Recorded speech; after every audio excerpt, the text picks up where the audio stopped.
I'm sure many of you have heard of the Freemasons, or at least seen something that is tied to the Freemasons. My husband has been a member of the Freemasons for 6 years now. And I'm going to tell you that they are very involved with the surrounding communities and do a lot more good than bad. Today I'm going to tell you about the history of the Masons, how they are involved with the community, and false conspiracies that surround them. I'm going to tell you a little history of Freemasonry. According to the article Little Known Facts from the website 32ndDegreeMasons.org, says that there are nearly 5 million members worldwide and over 2 million members in North America only. No one really knows when the Masonic Lodge was started, but the most accepted theory is that it began in 1717 in London from the Stonemasons Guild during the Middle Ages. There have been 14 U.S. presidents that were Masons. There were 13 Masonic signers on the Declaration of Independence. Now that I've told you how the Masons got started, let me tell you some things that they are involved in. Masons supported the first public schools in both Europe and America. According to the book American Masons, 3 Centuries of Building Communities by Mark A. Tabbert, American Freemasons is the perfect introduction to understanding a society that, while they are very secretive and full of mystery, they have played a huge role in the lives and communities of millions of Americans. Have you ever watched the educational channel OETA? If you have, then you are watching the channel that Masons fund. Do you remember getting your eyes checked in school? Or do you have children that are in public school and they get their eyes checked?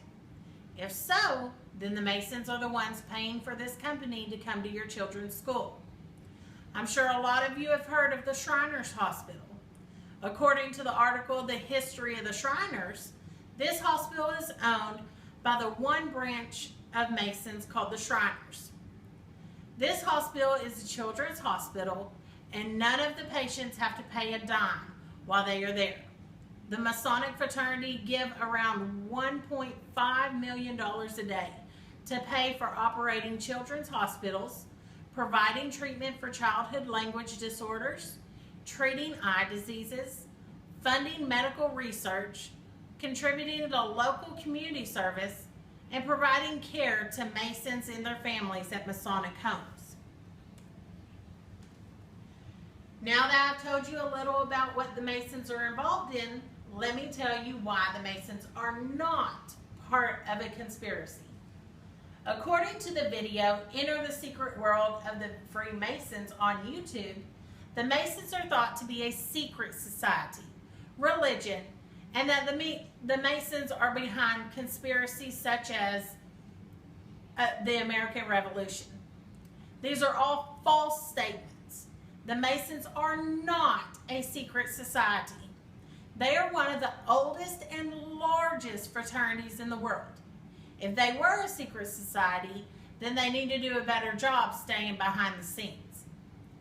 As for the conspiracy theories, they started back in 1738, all because there was different men from different societies meeting and breaking bread together. So originally, people started assuming that there was going to be a conspiracy theory. There is such a group called the Anti-Freemasons, which began in 1829.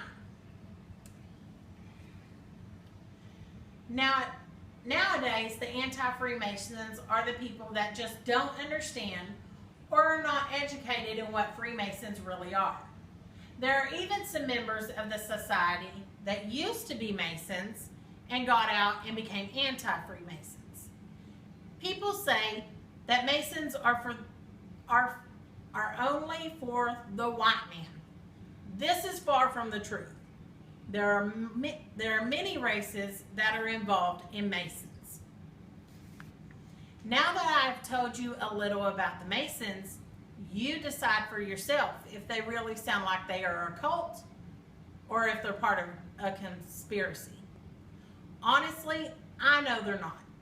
And I believe that the people that are a part of the anti-Freemasons are the people that are uneducated in what Freemasons are.